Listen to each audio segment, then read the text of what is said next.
Hey Maryland, the best state in America. It's Governor Moore. Now I hope you've been having a great summer.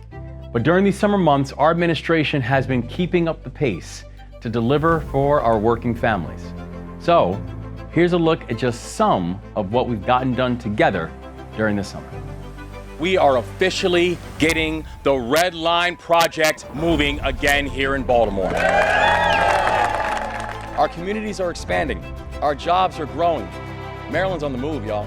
And we need to make sure that everyone in the region can get from where they live to where opportunity lies. We are moving with an urgency that our community demands and that our community needs. This administration is going to be committed to addressing public safety with an all-of-the-above approach that doesn't just mean on how we're going to react to crime, but how we're going to prevent it in the first place. The public safety is my number one priority. We are going to be committed to channeling critical funding towards law enforcement. That we are going to be committed to supporting improved coordination so we can identify patterns of crime and address the big trends with real action. Now is the time to band together and recommit ourselves to keeping our children and our families safe and to tackle this culture of violence head on. We want people starting businesses here. We want Maryland to be the best place in the world to change the world.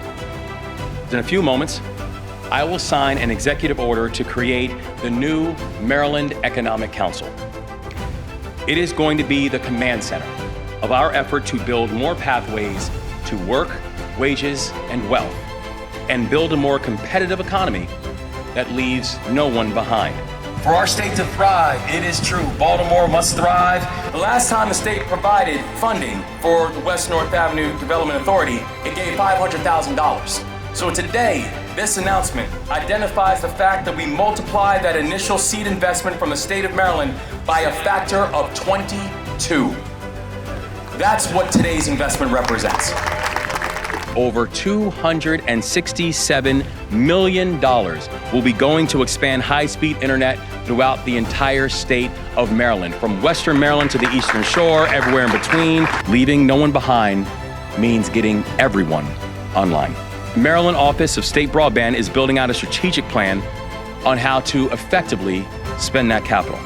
Maryland can and Maryland will be a state that works together to do big things. Let us rededicate ourselves to the power of partnership. Let's agree that we are stronger united than divided. Let's recognize that we can do incredible things, but only if we marshal the courage to do it together. That's my vision for this city, and it's a vision that I know we all share.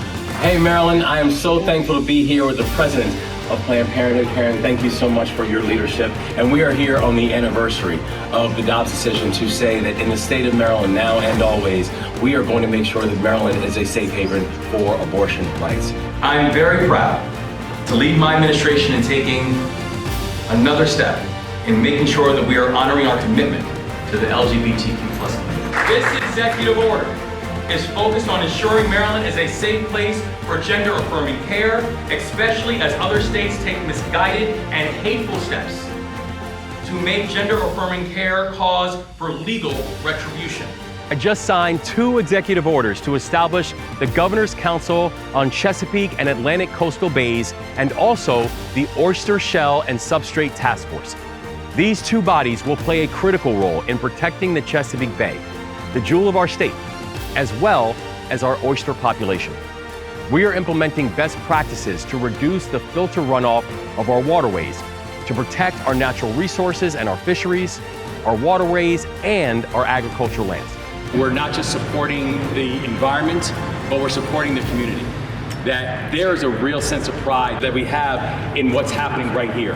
That in order for this to be Maryland's decade, you all are going to take a key and important leadership role in making that happen. I stand here to say that right now, our state is ready to do big things again.